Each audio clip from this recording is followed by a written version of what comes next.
Buenos días, colegas. Vamos a esperar unos minutos más para que se añadan los demás compañeros.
Muy bien, colegas, vamos a empezar nomás. Y por favor me van a confirmar si se ve mi pantalla compartida.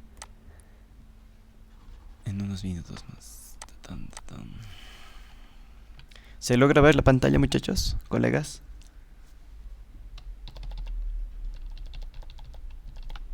Sí, sí.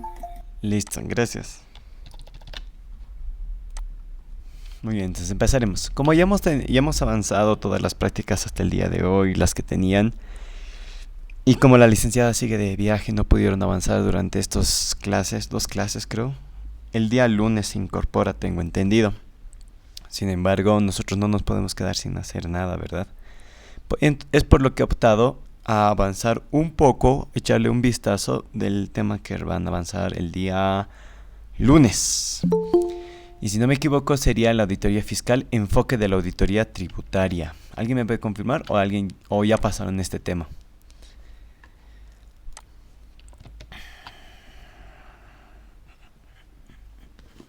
Sería entrando a la segunda parte, si no me equivoco, del libro de la licenciada.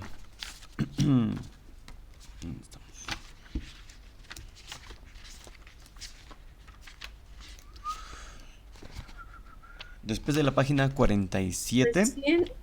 Sí, recién, Sí, ¿verdad? recién vamos a entrar. Ya. Toma 3. Entonces yo estoy optando por echar un vistazo para que ya vayan con una idea un poco más clara, porque les va a dar una práctica del cual es un caso de la vida real. Entonces ustedes tienen que buscar, y es justo lo que les decía en la anterior clase sobre las ARIT, ¿se acuerdan? Entonces veo conveniente avanzar un poco, un vistazo, no obviamente como la licenciada a detalle, para que ustedes no puedan realizar la práctica, digamos, de una manera un poco más sencilla, entre comillas. Así que, más que todo, esta clase va a ser más teórica, pero de gran importancia y gran vitalidad. Así que les pido, por favor, pongan mucha atención, porque a partir de acá empieza lo que son los recursos de alzada, los papeles de trabajo de auditoría, que tiene que haber en una auditoría tributaria, una auditoría fiscal, etcétera, etcétera. Entonces, sí o sí es necesario, vital, que coloquen mucha atención a esta parte teórica. ¿Ya, muchachos? Bien, bueno, empezaremos entonces. ¿Se ve bien el PDF o lo agrando más? Un poco más, Aus. ¿Ahí les parece mejor?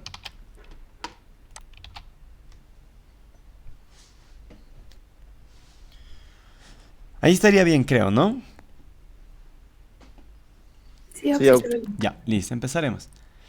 Entonces, el contenido de ahora vamos a ver lo que es el enfoque de la auditoría tributaria, los procedimientos de una fiscalización, los programas de verificación, programas de auditoría, la obligación tributaria y la comunicación. Ahorita, como verán, tal vez piensan que son varios puntos. En realidad, todo está dentro de un mismo... ¿Qué se diría? Dentro de un mismo estrategia... Un momentito, por favor. Dentro de un mismo papel de trabajo, por así decirlo, ¿no? Hay que tener en cuenta algunos puntos en teoría y lo demás ya simplemente es plasmado a la práctica. Así que no se asusten porque son varios puntos, ¿ok? Empezaremos. El enfoque de la auditoría tributaria tiene diferentes enfoques, para empezar, ¿no? Uno que sería la planeación impositiva, la especial en el control posterior, auditoría para evaluar contingencias de impuestos, auditoría como desarrollo del servicio de revisión fiscal y por último la conceptualización de los enfoques de auditoría fiscal desde el punto de vista de la evidencia. Ahora, muchachos, estos 5 enfoques, para empezar, va a ser la práctica que van a tener, ¿no? Tienen que buscar un caso de planeación impositiva, un caso en el control posterior, contingencias de impuestos, revisión fiscal y enfoque de auditoría fiscal desde el punto de vista de la evidencia. Entonces, lo que es la planeación impositiva como tal, vamos a avanzar como primer punto. Ahora sí, a diferenciar. ¿Qué es la planeación impositiva? Se dice que la planeación impositiva tiene algunas características que puede ser constituirse por la especialización, ok. Especialización. Vamos a ver qué tipo de especialización. En una parte independiente y separada del resto de trabajo de auditoría. Ok, independiente y separada. Lo cual no significa en absoluto que no recoja la evidencia obtenida de las demás áreas o ciclos analizados. Ok, ¿qué nos quiere decir esto? Que en una auditoría financiera, por así decirlo, que es lo que generalmente avanzamos en la carrera, lo que es los estados financieros, las cuentas de activo, pasivo, patrimonio, ingresos, gastos, etc. Ok, pero esta planeación impositiva, aparte de la financiera, es una ramita, por así decirlo, ¿no? Por eso dice que es una especialización independiente y separada del resto de trabajo de auditoría, que en este caso estamos colocando como ejemplo una auditoría financiera. Pero lo cual significa que aparte de ser independiente y separada, ser una rama de la auditoría financiera, puede ayudarse, sostenerse y respaldarse de la evidencia obtenida, acá evidencia obtenida de las demás áreas. En este caso un ejemplo puede ser las revisiones del activo, las revisiones del pasivo, patrimonio, ingreso, gasto, etcétera, etcétera. O sea, es como que hacemos un cruce de información. ¿Para qué? Para respaldar. Como siempre, ustedes saben, necesitamos papeles, necesitamos documentación de respaldo. Entonces, simplemente aprovechamos las demás áreas, lo revisado, para respaldar al mismo tiempo lo que es la parte tributaria, la parte impositiva. Entonces, el primer enfoque de la auditoría de la planeación impositiva es que en una auditoría, cual sea que sea esta, vamos a derivar lo que es la rama de la planeación impositiva como algo independiente y separado de la auditoría principal, por así decirlo. Y vamos a obtener respaldo documental, evidencia, sobre todo obtenida de las demás áreas, para nuestro respaldo de esta revisión impositiva. Ahora, no solo es eso, hay algo más. Se dice que presenta matices netamente diferenciados del resto de las áreas del programa de auditoría. Efectivamente, porque simplemente es una rama, ¿no? Aparte de ser independiente, tiene netamente diferenciada del resto de las áreas. Correcto. No vamos a revisar lo mismo, ¿verdad? ¿Cuáles serían? Una necesidad de especialización ya que la abundante legislación, su inestabilidad y su complejidad hacen necesaria el concurso en la auditoría de verdaderos especialistas en el ámbito tributario.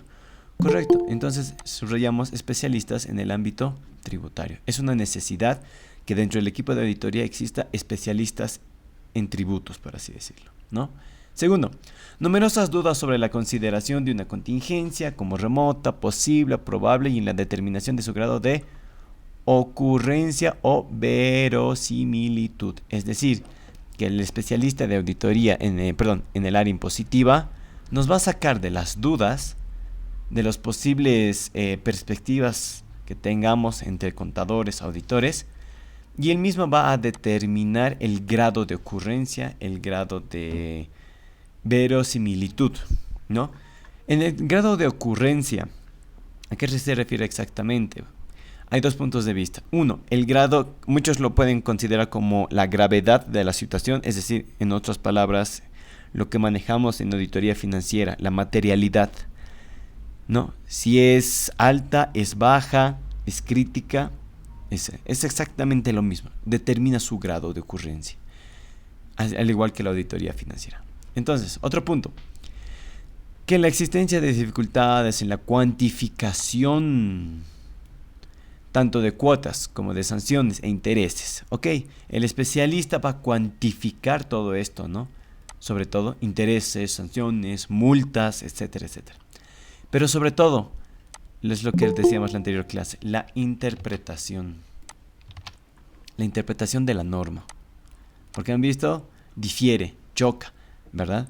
Así como la mayor o menor flexibilidad de la inspección fiscal en su aplicación. ¿A qué se refiere?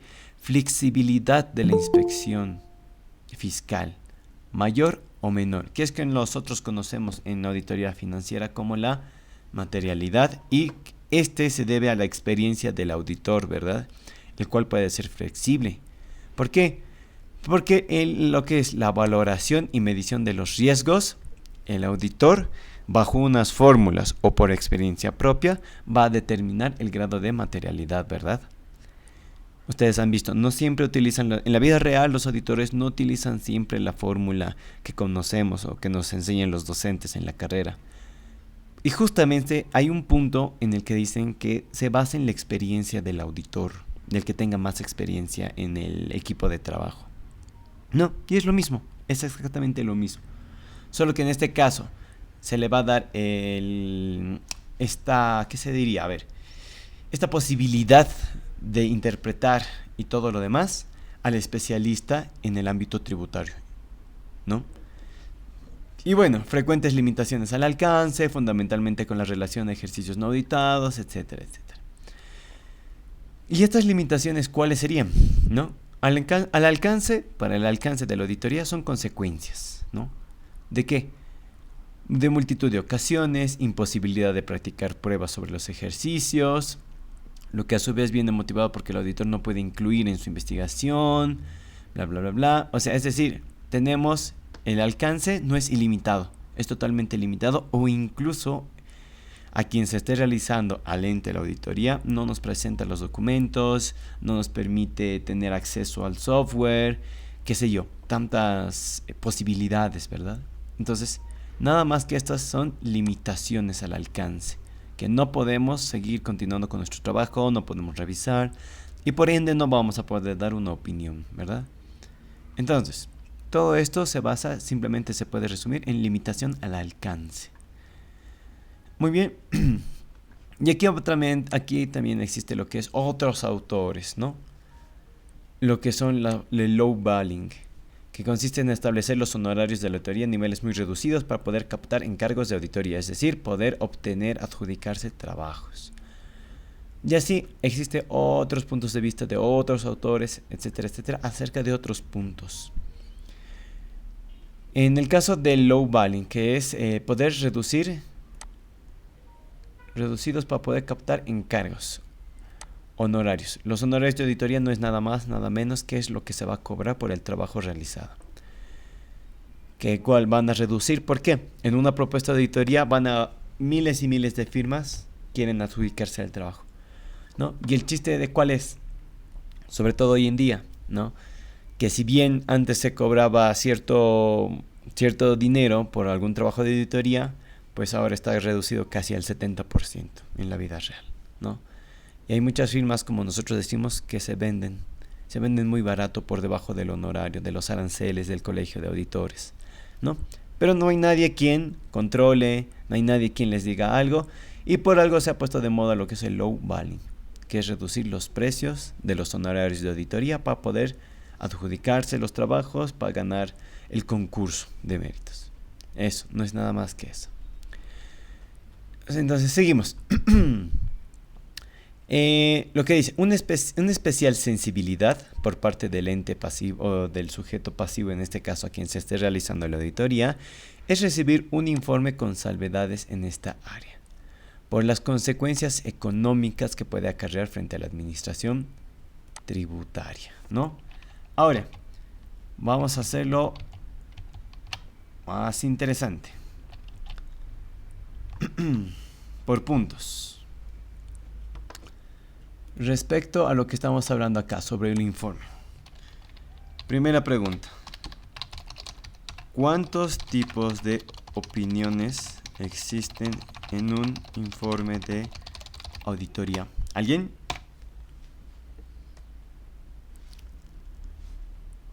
3, Auxi.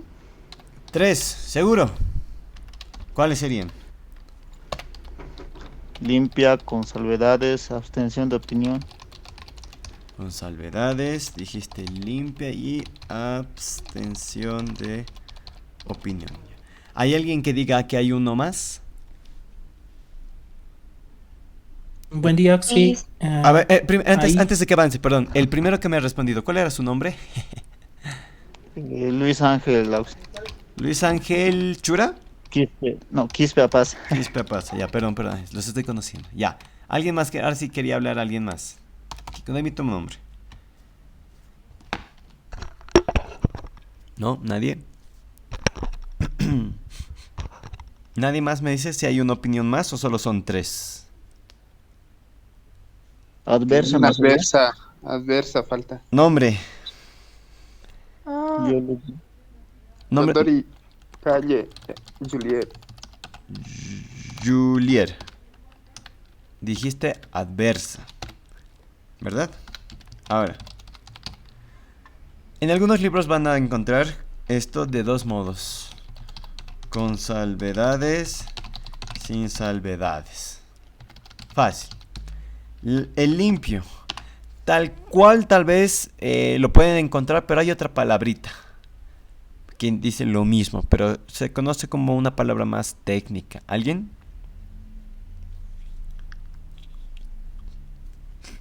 ¿Nadie? Bueno. Abstención de opinión, correcto. Y la adversa. Ahora, por otros puntos. ¿Qué significa? O bueno, en un informe con abstención de opinión, ¿por qué se daría?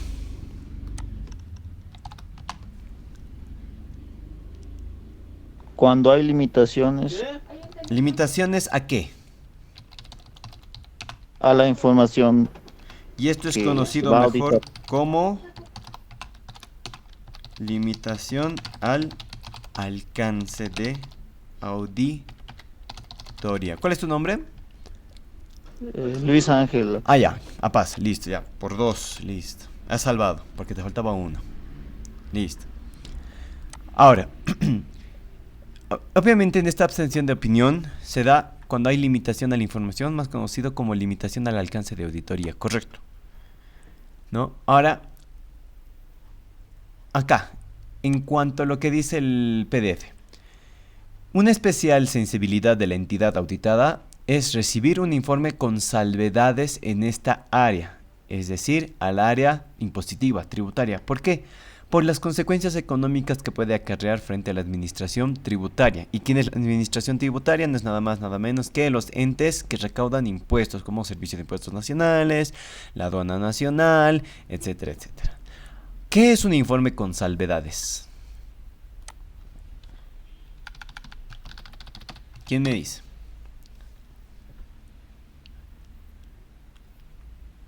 qué se refiere? ¿Por qué están sensibles a recibir este tipo de informes?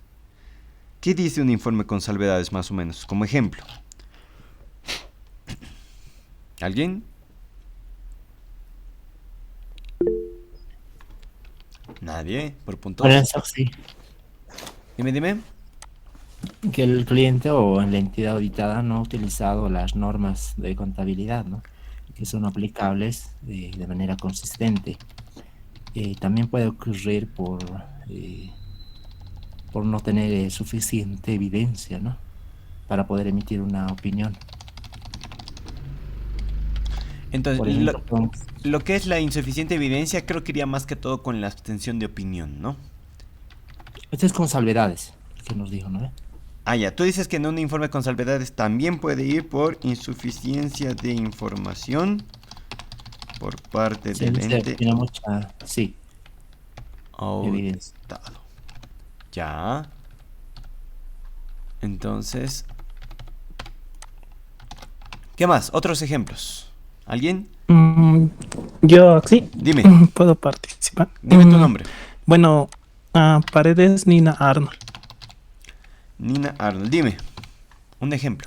Bueno, un informe con salvedades es cuando el auditor en su auditoría encuentra incorrecciones materiales que podrían ser generalizadas o no.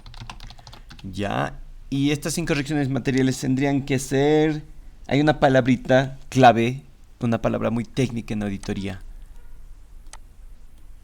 De Que los importancia estados relativa. financieros... Sig. Significativa. Eso. Significativo. Muy bien. ¿Alguien más? Un ejemplo más.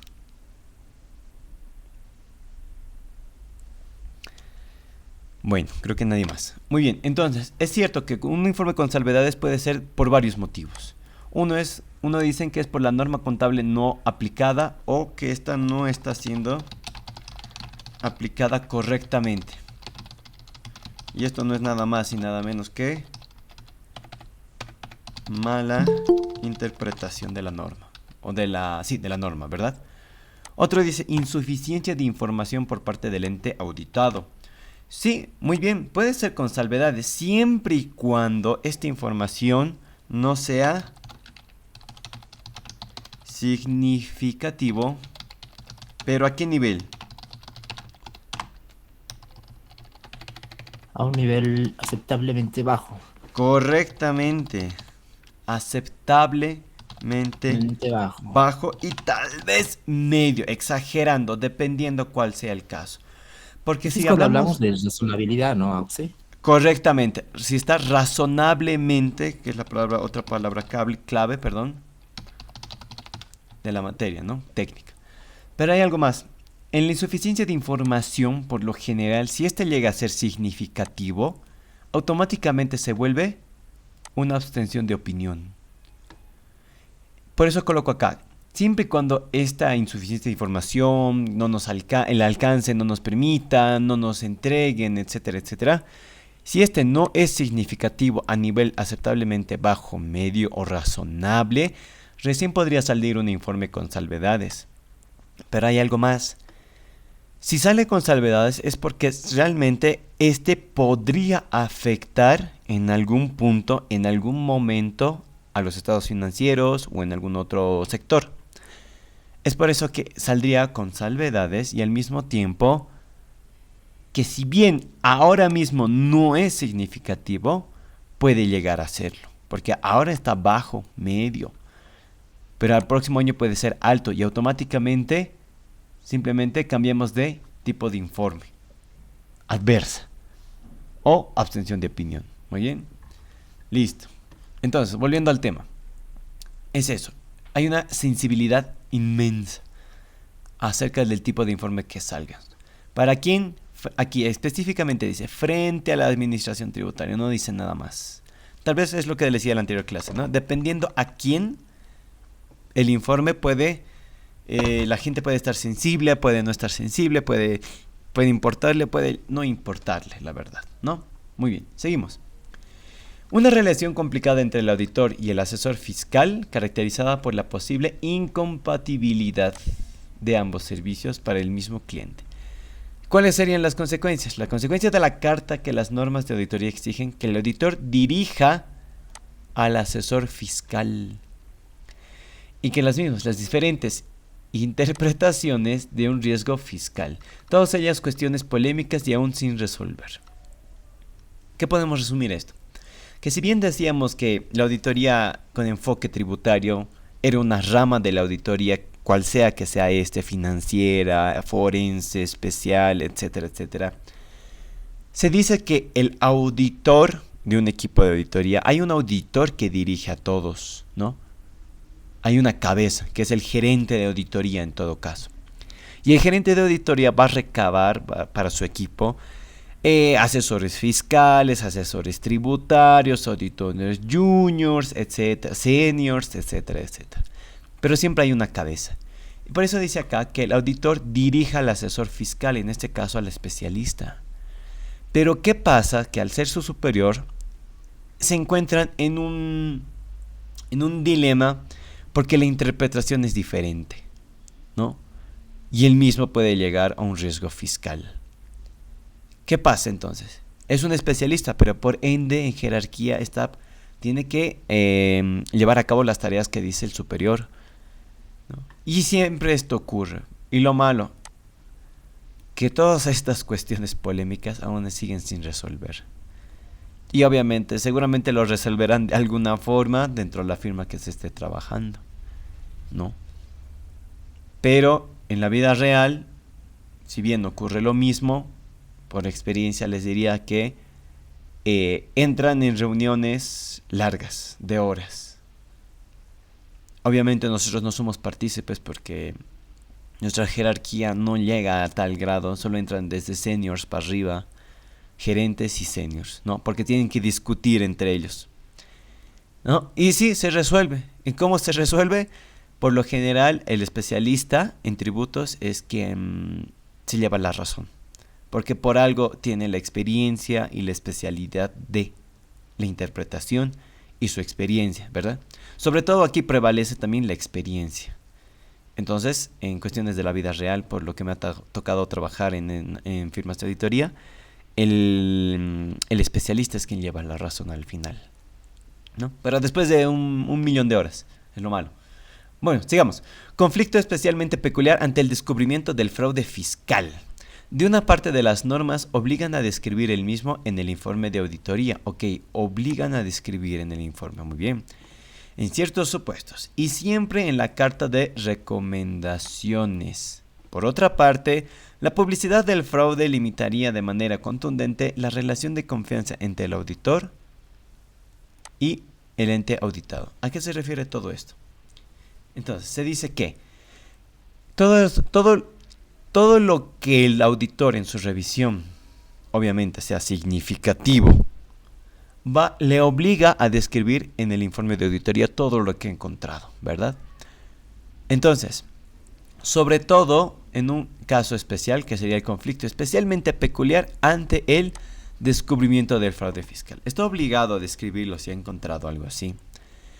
Pero al mismo tiempo, en la carta de recomendaciones que el auditor realiza para el ente auditado, donde le explica, le recomienda que debería hacer esto, cambiar esto, actualizar esto, ajustar esto, etcétera, etcétera. Pero por otra parte, como dice acá, por otra parte, la publicidad del fraude, es decir, publicar este fraude, este descubrimiento del fraude fiscal del ente, va a limitar, ¿de qué forma? De que la relación entre auditor y el ente auditado se pierda. Como ustedes saben, todo esto tiene que ser de manera confidencial, no se debería publicar, no se debería hacer muchas cosas. ¿Por qué? Cuando ocurre esto, en la vida real se los explico en un ejemplo. El ente auditado, de alguna u otra manera, quiere que el informe salga limpio, ¿verdad? Pero aquí ya ocurren otras cosas que seguro se imaginan, ¿no? El tema de la confidencialidad, el tema de independencia, etcétera, etcétera. Entonces, al publicarse automáticamente el ente auditado va a querer realizar algún acto para que salga el informe limpio, y por ende el auditor puede caer o incurrir o no incurrir en este, dependiendo cuál sea el caso. Pero el problema ¿cuál es? Que la relación entre auditor y ente se pierde. ¿Y qué tipo de relación? La de independencia, la de confidencialidad, entre otros, ¿no? Los más importantes podríamos nombrar. Al perderse este fraude fiscal puede, por un lado, continuar su curso o por otro lado puede perderse, como dicen algunos. Que no es nada más, nada menos que el auditor cambie el tipo de opinión en el informe de auditoría. Entonces, ¿existe un dilema en algún punto? Sí, sí existe un dilema. Pero tampoco nadie se pronuncia, ¿no? ¿Por qué será? ¿Por qué será?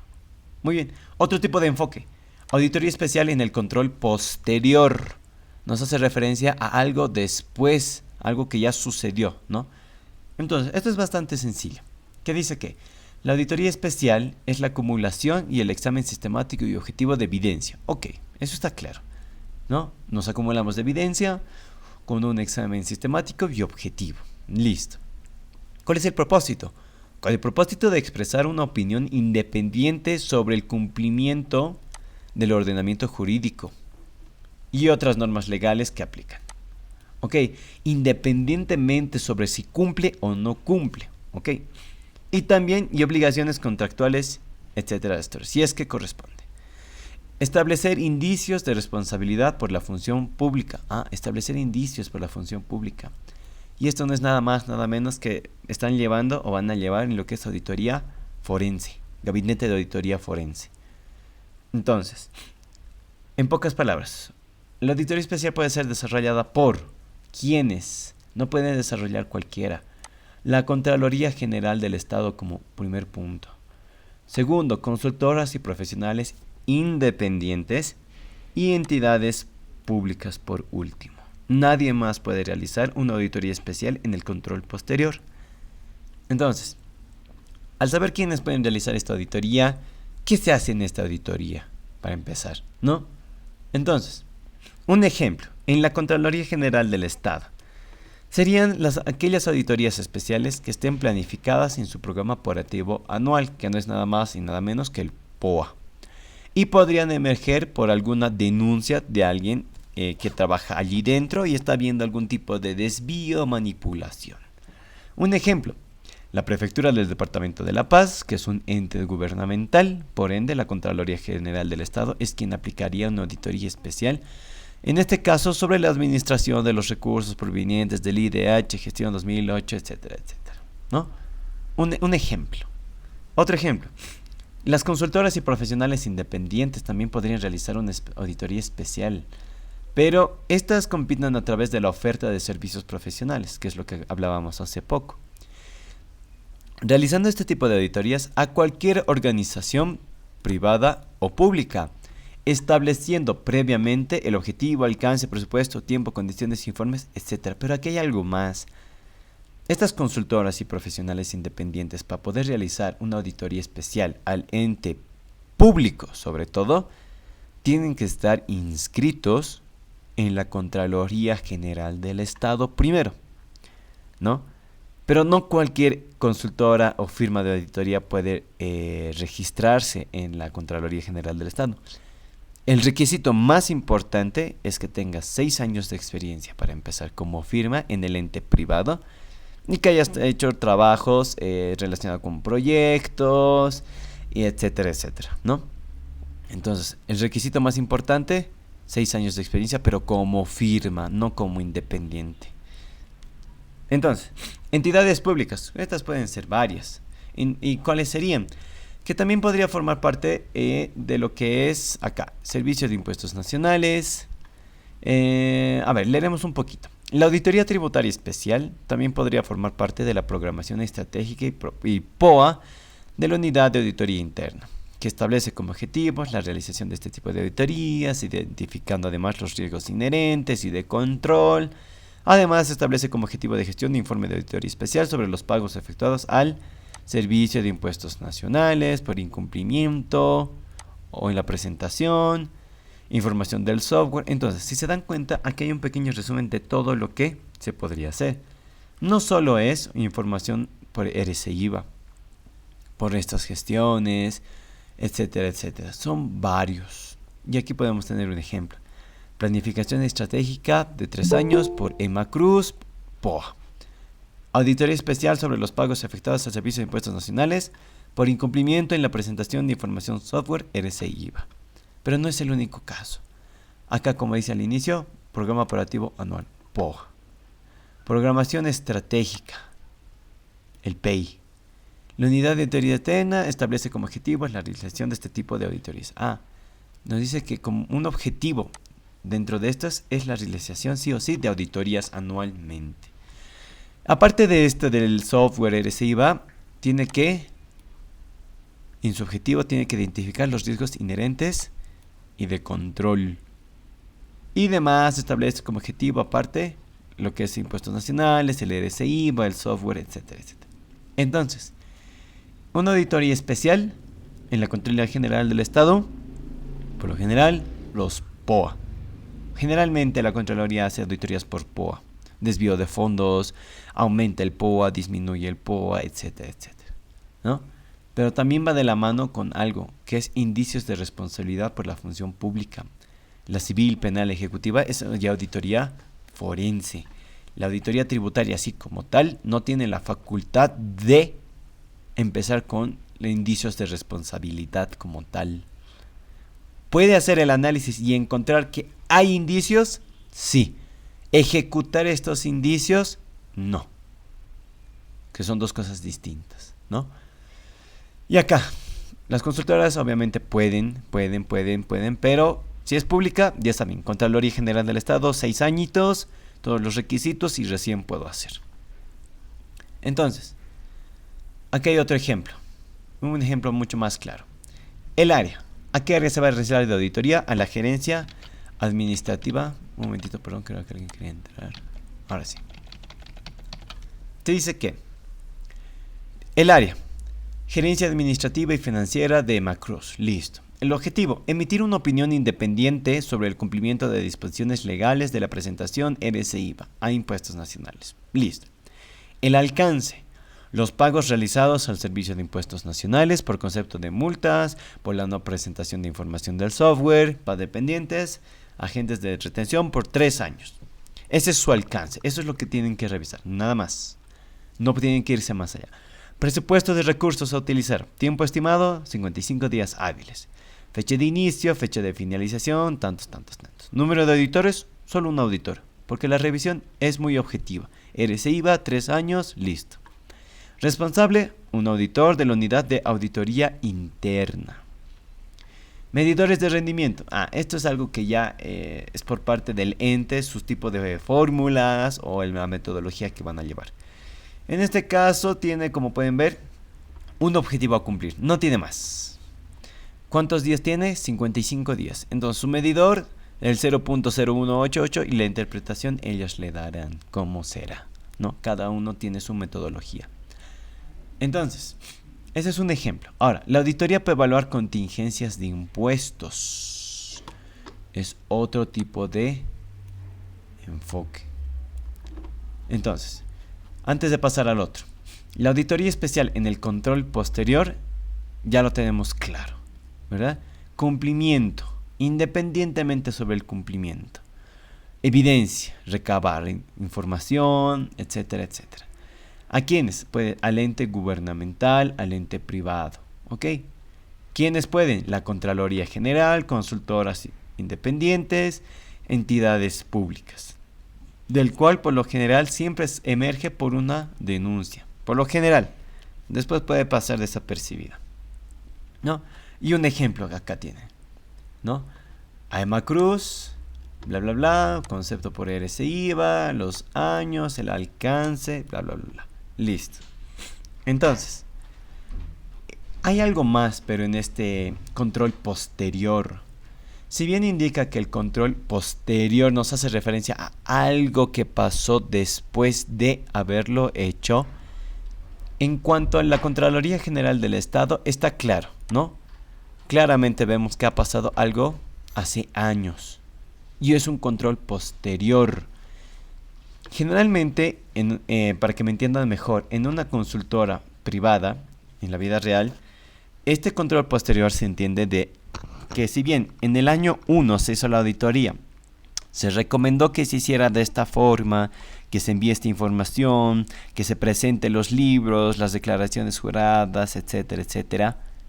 Dentro de unos años después, obviamente, porque no se puede hacer auditoría todos los años la misma firma, como ustedes sabrán, pueden recurrir a la misma firma de aquellos años para ver si lo están realizando de una mejor forma. Ahora, no siempre a la misma firma, puede ser a otra.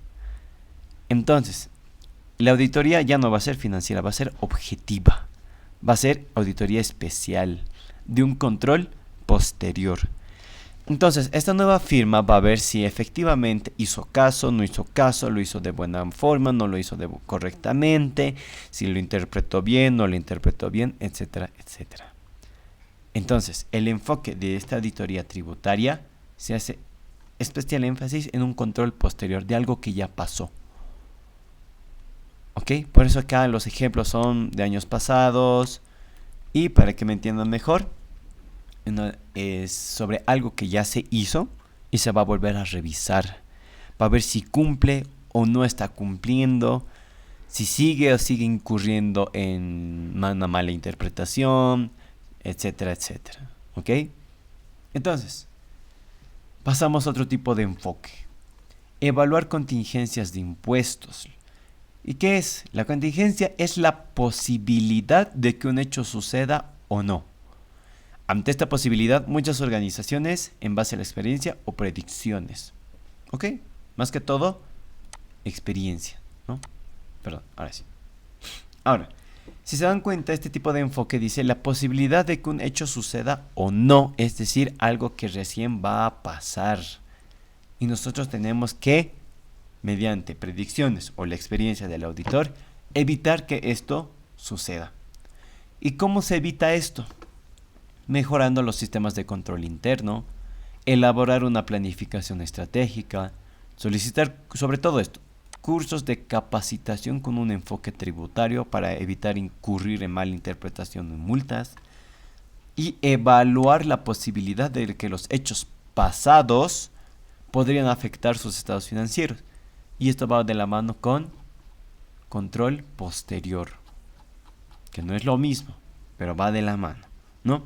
Simplemente evaluamos, después de una auditoría especial de control posterior, evaluamos cómo esto podría afectar nuestros estados financieros, que están por venir recién, ¿verdad?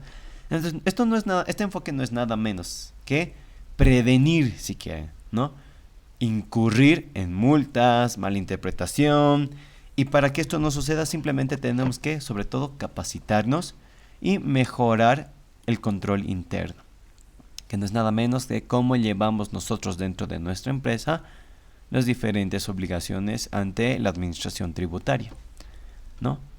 Elaborar una planificación estratégica, no tanto, sobre todo cursos de capacitación, mejorar el sistema de control al encargado de contabilidad, que es el mismo que hace todo lo que es pago de impuestos, presentación, etcétera, etcétera, ¿no? Y finalmente evaluar la posibilidad de cómo afectan los estados financieros, estos posibles hechos, cómo podrían afectar, ¿no? Evaluar, sobre todo, palabra clave, ¿no? Evaluar. ¿Listo? Siguiente punto, siguiente enfoque. Auditoría como desarrollo del servicio de revisión fiscal. Ok, servicio de revisión fiscal. ¿Y esto qué comprende exactamente? ¿No? Dice, es el estudio de la legislación impositiva. Ok, ¿qué es la legislación impositiva? Todo lo que tiene que ver con tributos, impuestos nacionales, aduana nacional. Establecida en todos los tributos que afecten a la entidad A. Entonces voy a ser más objetivo. ¿A qué está sujeto mi empresa, mi ente? ¿Verdad? ¿Cuáles son mis obligaciones, por así decirlo? ¿De qué? Obligaciones de tributos específicamente.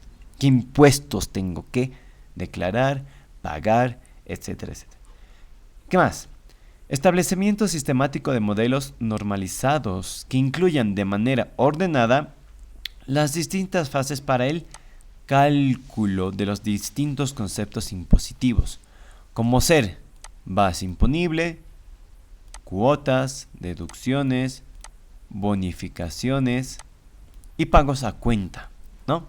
Diferentes tipos. Así como la contrastación de dicha información con la obtenida a partir de la contabilidad y de las declaraciones impositivas declaradas por la entidad. Listo. Esto no es nada más que establecimiento sistemático. Lo que ustedes pueden entenderlo es como que, si quieren, en palabras más sencillas, un Excel, si así quieren, que incluya de manera ordenada cómo realizamos los cálculos de los impuestos que debemos pagar. Obviamente todo esto bajo fórmulas de Excel. ¿Y qué necesitamos saber? Para empezar, la base imponible, del cual se va a deducir los impuestos, ¿verdad? Las cuotas, deducciones y bonificaciones, de los cuales estos se descuentan de la base imponible para tener otra base que lo conocen tal vez ustedes como importe base para crédito fiscal, por ejemplo, en las facturas, ¿no ve? Ustedes, si se dan cuenta, en la factura de luz, estación de servicios, si se dan cuenta, en su factura tienen dos importes, que es una, la importe base o el total a pagar, como aparecen en las facturas, digamos de 1000, y más abajo dice importe base para crédito fiscal 700, ¿no? Entonces, tenemos que saber diferenciar estos dos tipos. ¿Qué es la base imponible? Y el otro, el importe base para crédito fiscal. Que obviamente, si deducimos el 13% de los 1000, ya estamos mal, ¿no? Nos va a caer una multa. Rectificación vamos a tener que hacer. Entonces, es necesario llevar este tipo de control bajo fórmulas y tener bien claro por qué está reduciendo de 1000 a 700. Es por una bonificación, es por un descuento que me está haciendo la tienda, o porque está subvencionado tal producto, tal servicio, ¿no? Tenemos que tenerlo bien claro eso. ¿Y de dónde parte? Obviamente parte de la contabilidad, no hay de dónde más, ¿verdad? Y también, aparte de la contabilidad, si por alguna razón no estuviese, las declaraciones juradas impositivas, formulario 200, 400, 500, 608, 110, etcétera, etcétera, que están presentadas obviamente por la entidad y que están almacenadas en la oficina virtual de cada ente, podemos recabar los formularios y de allí sacar la información histórica, ¿no? El historial de pagos que se ha hecho, ¿no? Entonces, ¿cuál más sería? Implantación de sistemas que garanticen el cálculo correcto, porque no confiamos en el Excel tal vez, o no confiamos en el contador, ¿no? Porque pasa, un mal typeo, cualquiera lo hace. Entonces, por eso dice que garanticen el cálculo correcto, ¿no? Puede ser una implantación de sistema, hay varios, pero que seguramente te van a cobrar mensualmente, anualmente, ¿no? Así como el máximo aprovechamiento de las ventajas fiscales que resulten de aplicación en función de la actividad económica. Ventajas fiscales, ¿cuáles pueden ser las ventajas fiscales? Que para tu rubro, tu actividad económica, a lo que te dediques, el Estado te subvencione ciertos productos, tengas un porcentaje de descuento en alguno, no sé, dependiendo sea la actividad, obviamente, ¿no? Por ejemplo, en un ejemplo, si tú te dedicas a la estación de servicios, el Estado te subvenciona el 30%, ¿no? Tú no pagas el 100%. Muy bien. En el caso de, ¿qué puede ser otro? De las facturas de luz, bueno, obviamente no puedes tener un rubro similar, pero puede ser de otro, por ejemplo, de la harina. Los planificadores, tengo entendido que la harina igual tienen un precio descontado porque el Estado les subvenciona cierto porcentaje, ¿no? Entonces son ventajas fiscales, obviamente, que puede, en función de tu actividad, beneficiarte o no. Y al siguiente, elaboración de reglas escritas relativas a aspectos tales como que segregación adecuada de funciones relativas a la confección, presentación y liquidación de las declaraciones fiscales. Ok, ¿qué más dice? Definición de las personas o departamentos responsables de la revisión, autorización y firma de las declaraciones, así como la custodia de los soportes documentales de las mismas. Ok, entonces, en pocas palabras te dice que elabores reglas escritas, y muchos lo conocemos esto, como las políticas internas de la empresa. Otros lo conocen como el libro de control interno, etcétera, etcétera. Le han puesto varios nombres. Pero este libro, ¿qué nos dice? No es nada más ni nada menos que segregación adecuada de funciones. Es decir, el cargo tantos se encarga de hacer esto. El cargo tantos se encarga de presentar. El cargo tantos se encarga de liquidar las declaraciones fiscales, ¿no? Ahora, también no solo las funciones, sino los departamentos. El departamento de contabilidad, el departamento de recursos humanos, el departamento de ventas, etcétera, etcétera. De quién revisa, quién autoriza y quién firma, ¿no? Obviamente, el departamento de contabilidad tendrá que ver con el de recursos humanos y también tendrá que ver algo con el departamento de ventas, por el Cardex de inventarios, digamos, ¿no? Entre los tres formarán algo. Y ellos van a confeccionar o van a crear, ¿no? Pero habrá alguien que les revise. El departamento de auditoría interna. ¿Y quién va a autorizar? El gerente general. ¿Y quién va a firmar las declaraciones? El encargado. En este caso se recomienda que sea el jefe de auditoría o el jefe de contabilidad. Pero una vez que pase por todas esas jerarquías, recién va a poder salir esto. Ya sea la liquidación de un pago, un cheque, formularios, etcétera, etcétera, ¿no? Y es mejor elaborar estas reglas escritas, pero esto se dará, obviamente siempre se da para empresas grandes, ¿no? Las medianas y pequeñas empresas por lo general no lo manejan porque una misma persona a veces es quien hace todo, ¿no? La misma vende, el mismo es el cajero, el mismo es el que carga, el mismo es el que hace la contabilidad, el mismo es el que declara, etcétera, etcétera, ¿no? Sobre todo, pero esto se da para empresas grandes. Y cuando nosotros entramos a una auditoría financiera, especial, forense, lo que sea, siempre pidan este manual. Algunos lo conocen como manual, libro de control interno, como les decía. Tiene diferentes nombres, pero es uno solo. Las políticas de la empresa, tiene diferentes nombres, pero siempre pidan. Porque el momento de realizar alguna auditoría, si es por así decirlo, ¿quién ha sido el responsable de firmar este cheque cuando no debería haber salido? No lo vas a ir a preguntar al contador, porque el contador solo lo ha elaborado, ¿verdad? El que ha autorizado es el jefe de auditoría interna, digamos, ¿no? Entonces, para evitar incurrir en estos malos pasos, como así decimos, y obviamente tu imagen puede verse afectada porque no sabes por dónde estás yendo, por así decirlo, entonces tienes que ir directamente objetivo. ¿A quién? ¿Y quién es el responsable de crearlo, confeccionarlo, presentarlo, liquidarlo, autorizarlo o de firmarlo? ¿No? Sobre todo para esto sirve la elaboración de las reglas escritas que acá dice, ¿no? Entonces, siguiente. Planificación de la situación fiscal futura. ¿Cómo es esto? Planificación de la situación fiscal futura. Mediante sistemas que permitan estimar de una forma, palabra clave, razonablemente estos importes. La utilización de las posibilidades legales contempladas por la normativa. ¿Y esto para ¿por qué utilizaríamos más que todo esto? Perdón. ¿Por qué utilizaríamos esto como servicio de revisión fiscal? No se olviden que este enfoque habla de un servicio de revisión fiscal. Estamos ofreciendo un servicio, no estamos yendo a revisar como tal. ¿Por qué? Si nos han contratado por el servicio de revisión fiscal, este puede contener todo esto, todo lo que acabamos de leer, pero al mismo tiempo puede planificar la situación fiscal futura. ¿Mediante qué?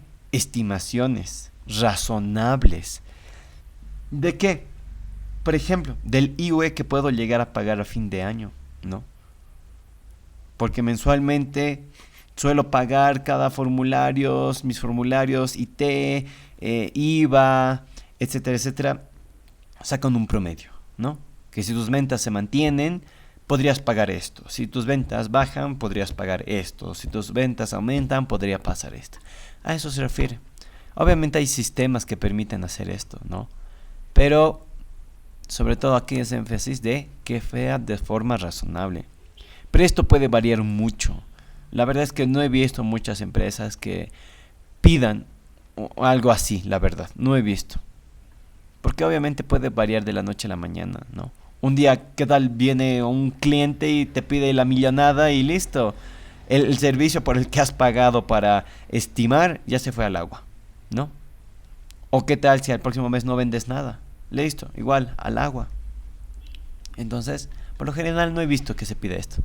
La situación fiscal futura. En las grandes empresas, sí una que otra. Medianas y pequeñas, no. En las grandes sí, porque siempre hacen compras y ventas a futuro. Por lo general, siempre lo hacen a futuro. Entonces allá tienes asegurado algo, ¿verdad? Entonces es fácil. Ni siquiera estimar, ya darías exactamente al 100% tu cálculo, ¿verdad? Pero esto generalmente se da en las grandes. Listo. Por último, la conceptualización de los enfoques de auditoría fiscal desde el punto de vista de la evidencia.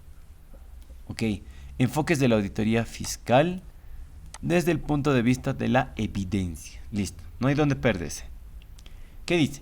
La conceptualización de la auditoría fiscal privada desde el punto de vista de la evidencia, subrayaremos esto, punto de vista esto, es extensible a la auditoría fiscal pública y también incluso al resto de clases de auditoría que existen, sean o no financiera o de cuentas. Ok, vamos leyendo un poquito más para entender mejor. En el caso de la auditoría fiscal pública, es decir, la realizada por funcionarios del Estado, en la Contraloría General, por ejemplo, con el fin de comprobar si los contribuyentes han cumplido sus obligaciones fiscales, podemos también establecer las distintas fases que atraviesa, señalando los principales hechos asociados a cada una de ellas, tal y como recogemos en la siguiente tabla. ¿Ok? Entonces, fase número 1, o primera fase, ¿no? Obtención y documentación de la evidencia. Acción principal, ¿qué vamos a hacer primero? Contactos preliminares. ¿A qué se refiere contactos preliminares? No es nada más ni nada menos que la grabación masiva de datos declarados por el contribuyente. ¿Ok? Selección de contribuyentes mediante el análisis de la consistencia de los datos fiscales declarados por el contribuyente y por terceros. Y de otros procedimientos de selección. Es decir, van a seleccionar a varias personas en base a cruce de información, ya sea de software, de impuestos nacionales, de la aduana nacional, para hacer un cruce de información y destacar a los más altos o más significativos, en otras palabras. Último, requerimiento a comprobación e interrupción de la prescripción fiscal. ¿A qué se refiere esto? Vamos a requerir, pero ¿qué dice acá? A comprobación e interrupción. Es decir, aparte de lo que ya está dicho, por así decirlo, de una prescripción fiscal, que no es nada más y nada menos que lo que hablamos el otro día, de que cuando fenece o cuando no fenece una prescripción, vamos a requerimiento, vamos a comprobar primero, y por último podemos interrumpir, que es lo que les decía la otra vez. Si durante 20 años has hecho algo mal, los últimos 8 años todavía te pueden hacer un recurso de alzada, te pueden fiscalizar. Pero ¿qué pasa con lo anterior? Les decía, ¿verdad? Se ha visto casos que se toca, a pesar de que prescribió la deuda, el incumplimiento, etcétera, etcétera, pueden recorrer más atrás e interrumpir la prescripción fiscal de aquellos años. Es justo lo que les decía, ¿verdad? Entonces, contactos preliminares son esos. Grabación de datos, determinar a tus contribuyentes, ¿mediante qué? Análisis, cruce de información, datos fiscales declarados o por terceros, que es el cruce de información sobre todo. Y por último, requerimiento de comprobación, interrupción de la prescripción fiscal de algunos contribuyentes. Listo. Siguiente paso, planificación del trabajo. ¿Cómo vamos a planificarlo? Primero, petición de datos. Ya saben ustedes esto. Vamos a pedir libros mayores, registros contables, documentación de soporte que nos ayude a respaldar nuestro objetivo a cumplir en el tipo de auditoría que estemos realizando. Aparte de eso, vamos a estudiar el sistema de control interno, obviamente. Siempre debemos hacerlo, para saber cómo lleva la empresa las cosas y por qué lleva y en qué se está basando o respaldando. Control interno, administrativo y contable. Listo. ¿Para qué? Para comprender cómo lleva la empresa el control fiscal, los registros contables fiscales, etcétera, etcétera. ¿Para qué? Para confeccionar el programa de auditoría. ¿Y el programa de auditoría qué es? Es lo que voy a hacer en base a lo que tengo o he pedido. Tercer paso. Desarrollo del programa de auditoría, que es la confección del paso número 2, es lo que les decía. ¿Qué vamos a hacer? Vamos a realizar las pruebas de cumplimiento o de control, es decir, lo que yo voy a hacer en base a la información que tengo, ¿no? Pruebas de sustantivas, el método de conciliaciones globales voy a aplicar el método de confirmación con terceros, que es la famosa circularización, con asesores fiscales, con mis abogados, con acreedores y deudores, ¿no? Incluso con el banco. ¿Qué más voy a hacer? Utilización de sistemas, ok, voy a utilizar sistemas. ¿Para qué? Para que me ayuden a la decisión. De ayuda a la decisión, uno. Y otro sistema de expertos en auditoría fiscal. Ok, esto como tal a veces no se ve. Más que todo es el cruce de información con la base, con el almacenamiento que tiene impuestos nacionales, la aduana nacional, etcétera, etcétera. Sobre todo es eso. Comparación de la información obtenida con las bases de datos. Y las bases de datos, ¿cuáles son? Es lo que les decía, ¿no? Impuestos nacionales, los formularios están ahí cargados, están guardados, la constancia de presentación igual está guardada, está almacenada, etcétera, etcétera. Ahora, no siempre puede ser con impuestos nacionales, sino puede ser con el banco, ¿no? Y con el banco, ¿qué podría haber en su base de datos? Los famosos extractos bancarios, ¿verdad? Por si quiero hacer, qué sé yo, estoy revisando el activo, disponibilidades, bancos, listo. Necesito enviar una carta al banco para que me extienda el extracto bancario, para que yo pueda hacer una conciliación bancaria, ¿no? A eso se refiere. No siempre solo con impuestos nacionales, puede ser al banco, algún otro ente con el que trabaje la persona que está siendo auditada, por así decirlo, ¿no? Otro, adaptación sistemática del programa de auditoría en función a la evidencia. Muy bien, esta adaptación es más que todo la preparación del trabajo de equipo de auditoría, que va a programar, va a adaptarse su tipo de auditoría a la empresa según cómo éste lleve sistemáticamente su control, su envío, su pago, etcétera, etcétera. ¿En función a qué? A la evidencia. ¿Y qué es la evidencia? Es la documentación que nosotros tenemos, que es justamente el siguiente paso. Documentación de la evidencia obtenida. Y por último, obtención de conclusiones preliminares. Ojo, preliminares. No estamos todavía dando nuestra opinión.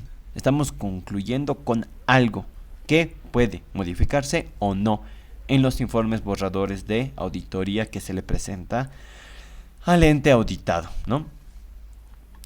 Todos estos tres pasos, forman parte de la obtención y documentación,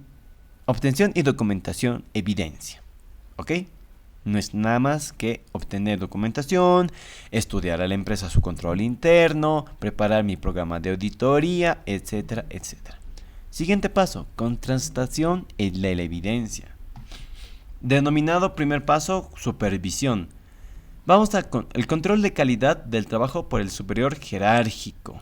Ok, control de calidad de cómo lo hace el superior del departamento de que estemos revisando. En pocas palabras, jerárquico, ¿no?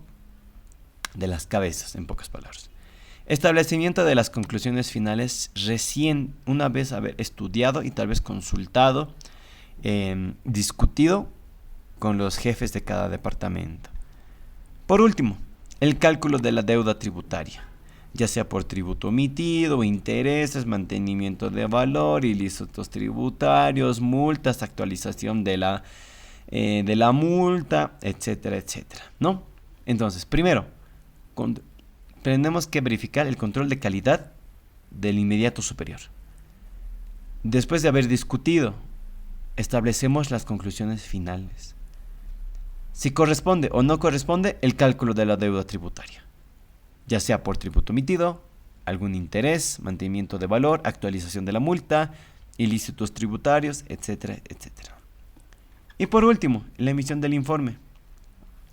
¿Qué es? La acción principal, formalización y entrega de actas o de documentos equivalentes, ¿no? Actas. En pocas palabras, el informe final de auditoría. En el cual, primero, se discute, discusión y negociación de las conclusiones obtenidas. Y esto no es nada más conocido como el informe borrador. Que, primero, se presenta al ente auditado, se discute en una reunión con todos los... No todos los interesados, solo con las cabezas, por así decirlo, ¿no? Desde el gerente general para arriba y tal vez el jefe de auditoría. Se discute punto por punto. Hemos encontrado que tu formulario 200 del mes de marzo no hay coherencia con tu libro, con tu RCB del mismo mes y la determinación del impuesto difiere, ¿no? Y entonces traen el formulario, lo revisan con su contador ahí al lado. Te dicen, sí, efectivamente, vamos a ajustarlo, vamos a hacer una rectificación. Ok, la empresa se compromete a hacer eso, muy bien. Entonces, queda anotado, ¿no? Entonces, cosas así se discuten y se negocian. Os dicen, ¿por qué? Esto no debería estar acá. Entonces, tienes que respaldarte con la norma. Que en el artículo tantos del decreto supremo, que la resolución normativa de directorio número tantos, de mes tanto, año tantos, dice esto, ¿no? Y empiezan a discutir y a negociar los puntos, todos los puntos de auditoría que han sacado según revisión. Después de este informe de auditoría, se refleja obviamente en borrador, se refleja reflejo de la evidencia, no es nada más que el reflejo de tu documentación, obviamente. Tienes que sacar fotocopias, tienes que valerte de tus cálculos que has hecho en Excel, todo lo que tengas, porque tienes que demostrar tu punto de vista, ¿verdad? Finalmente, entre estos dos puntos, estos últimos dos puntos, que es la comunicación de resultados y el reflejo de la evidencia, existe un periodo de tiempo que se determina entre el ente auditado y la firma de auditoría, en el cual, después de la discusión y la negociación, hay puntos en que el ente acepta, reconoce y ajusta, ¿no? Es decir, lo soluciona, lo arregla, ¿no? Eso es ajuste.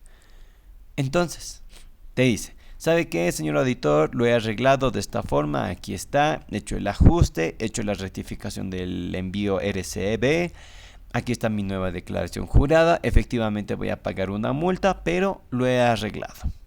Listo. Entonces nace recién un informe final, en el cual se comunica los resultados de ¿qué? De tu auditoría y de los discusión y negociación. Se dice que en primera instancia se comunicó al ente auditado que el formulario tantos, bla, bla, bla, bla, no coincide, etcétera, etcétera. Sin embargo, el ente auditado procedió a realizar el ajuste correspondiente, del cual se adjunta al documento o en fotografía o de alguna forma el ajuste que ha hecho, el formulario si es necesario, para demostrar que efectivamente ha hecho los ajustes, ha hecho los cambios que la auditoría le comunicó, ¿no? Y producto de todo esto, acepte, no acepte, se rehúse, sale un informe.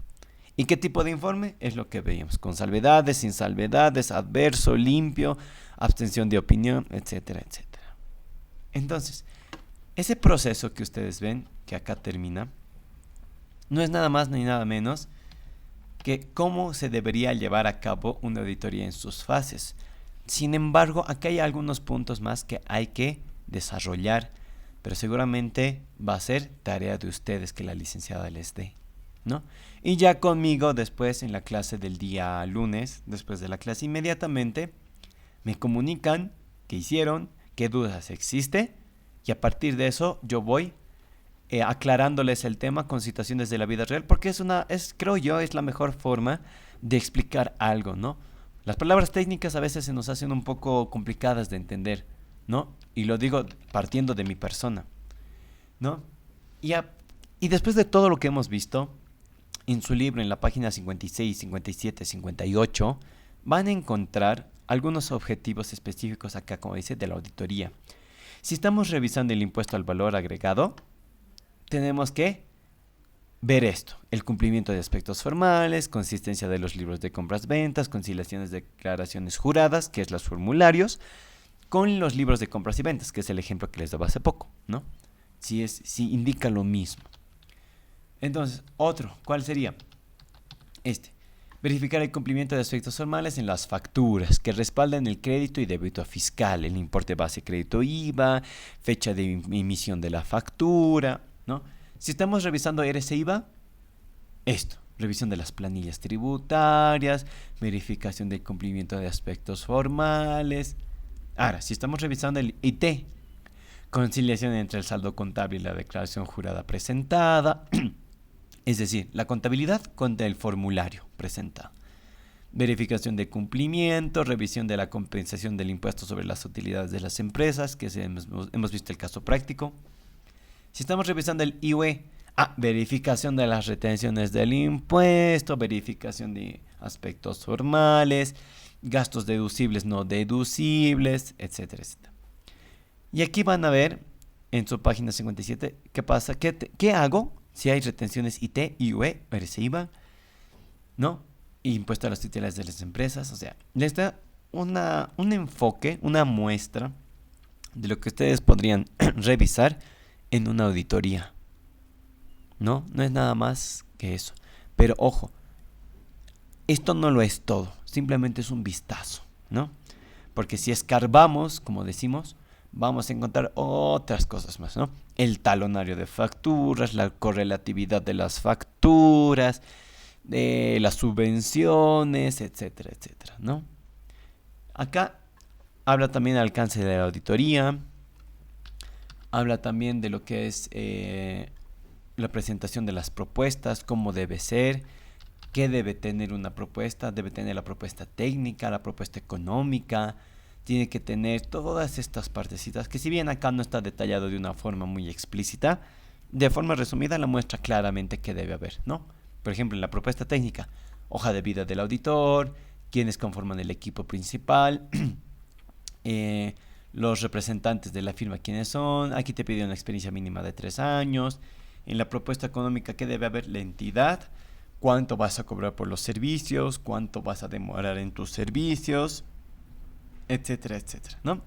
Eso se pueden ir leyendo en las páginas 56, 57, 58 sobre estas cositas que faltarían, digamos, en lo que es el paso previo a adjudicarse o ganar el concurso de méritos para una auditoría, ya sea financiera, especial, forense, tributaria, lo que gusten. ¿Va a variar un poco? Sí. ¿Qué va a variar? El alcance, obviamente, ¿verdad? ¿Qué voy a revisar específicamente? ¿Qué voy a solicitar? ¿Y cómo lo voy a hacer? Obviamente dependiendo del trabajo, ¿verdad? Del que vaya a hacer. Entonces, esa partecita la van a encontrar en sus libros y se los voy a tratar de colgar en fotografía para aquellas personas que no tienen el libro por alguna razón. Se los voy a colgar esas partes específicas, ¿ok? En cuanto a la tarea que les van a dar, ya les he dicho, muchachos, busquen un caso práctico, caso de la vida real, experiencia propia de ustedes, porque seguramente aquí hay gente que ya trabajó de este tipo, de estos 5 tipos de enfoque, ¿no? Que ya hemos visto en la clase. ¿A qué se refiere? Un caso que hable sobre control posterior, un caso que hable sobre planeación impositiva, un caso que hable sobre revisión fiscal, un caso que hable sobre contingencia de impuestos, etcétera, etcétera. ¿Ok? Vayan buscando, ya saben dónde buscar. Se los voy a... no se los he cargado todavía en las clases anteriores. Terminando esta clase lo voy a cargar todo de canto para que vean los links de donde pueden encontrar. pero sin embargo ya saben dónde es. Entonces, bajo este PDF todavía no les voy a compartir. La licenciada seguramente tiene preparado para ustedes, pero simplemente yo quise entrar un vistazo para que vayan con una idea más clara. Si tienen dudas, obviamente también pueden consultarle a ella. Y si tienen dudas después de la clase, me la consultan a mí. Sobre todo, dudas de la tarea que se les va a brindar, ¿no? Pero para eso tienen que tener bien en claro esta parte de acá. La parte teórica. El tipo de auditoría, ¿a qué se refiere? ¿Qué hace? ¿Quiénes pueden hacer? ¿Quiénes no pueden hacer? ¿A qué se dedica exactamente esto? La jerarquía tal vez un poco, no tanto, pero todo lo demás sí, es necesario que sea de vital importancia para ustedes, ¿no? Ahora, ¿tienen alguna consulta acerca de este tema? Algo que no les quedó claro, olvidé preguntarles a medida que avanzaba, van a disculpar. ¿Alguna consulta, duda?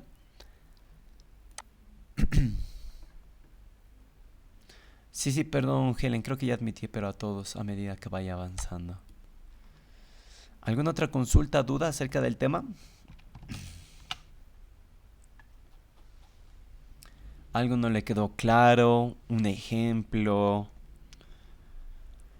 Algo, ya nos queda pocos minutos de clase, ya quedan 10 minutos. Podemos aprovechar en algunas dudas, consultas que tengan. Sí, tengo una duda. Dime. En una auditoría fiscal, como estamos ahorita tratando, la Contraloría y las firmas independientes no determinan indicios de responsabilidad, ¿no? Nos dijo, ¿no? Ya, sigue con tu pregunta. Porque la Contraloría es lo que hace, ¿no? Ese es su trabajo de control y supervisión. O sea, no es otra cosa más que controlar todas las entidades públicas, ¿no? Así O es. que tenga una participación mayoritaria o un interés económico. Para Correcto. no ser malas, ¿no? ¿Estoy en lo correcto? Solo en fiscal, ¿no? Las demás sí tendría que determinar los indicios de responsabilidad, ¿no? Sea administrativa, Claro, penal, mucho ejecutiva. depende del tipo de auditoría que se haga para empezar, ¿no? Y ahora que haces énfasis en la fiscal y en la positiva, si bien nosotros hablábamos de que la Contraloría General, ¿dónde estamos? Acá. Dice, establecer indicios de responsabilidad por la función pública. Entonces, la auditoría especial es la acumulación y el examen sistemático objetivo de evidencia, con el propósito de expresar una opinión independiente sobre el cumplimiento del ordenamiento jurídico administrativo. Ok, hasta ahí estamos claros. Y otras normas legales que aplican. Y obligaciones contextuales. Y si de a causa de todo esto, de la opinión, corresponde, si es que corresponde, puede establecer indicios de responsabilidad por la función pública, que sería la administrativa, la civil, la penal y ejecutiva. Y estos son temas de la ley Mariscal Santa Cruz, si no me equivoco. 1178. ¿No ven? Sí. Y Ya. por parte de la auditoría forense. Porque la forense sí tiene la facultad de, aparte de establecer, ejecutar, ¿no? Seguramente en la auditoría forense tal vez ya están empezando a llevar esto. Con el licenciado Callares, si es que están con él, van a estar en buenas manos, ¿no? ¿Nosotros podemos establecer indicios? Sí, podemos. ¿Ejecutarlos? No podemos. No tenemos la facultad de hacerlo. No tenemos para nada. Entonces, una cosa es mostrar en papel que sí hay indicios de responsabilidad, podemos. Ejecutarlos no nos corresponde. Ya no es parte de la auditoría fiscal. Ahora, ¿quién puede ejecutar estos indicios de responsabilidad por la función pública? Esa es otra pregunta, ¿no? Pero nosotros no podemos ejecutarla.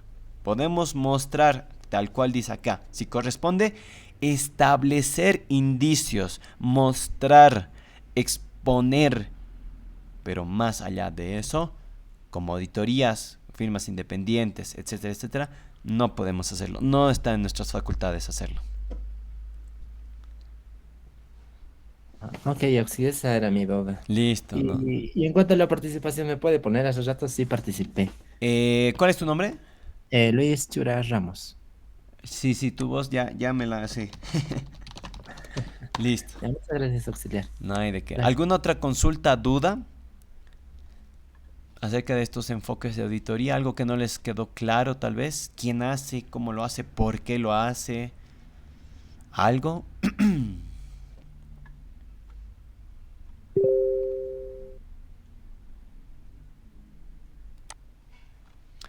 Nadie. Espero que sea así porque su tarea que se viene va a ser un poco... Bueno, para mí fue un poco confuso al inicio porque no hubo nadie que me explique la verdad así de esta forma. Y encontrar casos más difícil aún.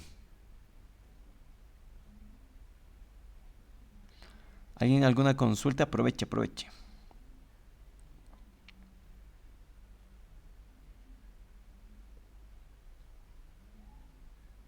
Ya, creo que no hay más dudas, consultas, ¿ya? Ahora simplemente les voy a pedir, por favor, que se queden estos minutitos más. Tengo 11:55. Voy a sacar captura de lo que es la asistencia.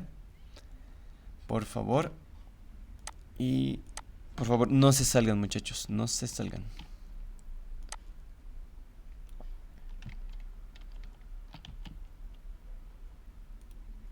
Mientras tanto pueden ir pensando si es que tienen alguna consulta, duda.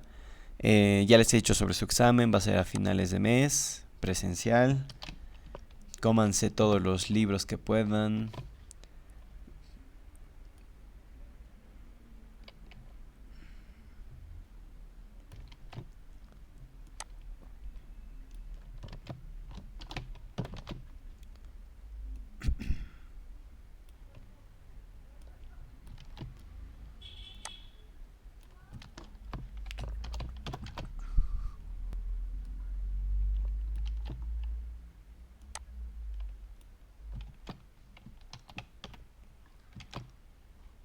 Listo, muchachos, ya acabo de sacar la captura. De todos modos voy a hacer un cruce de información.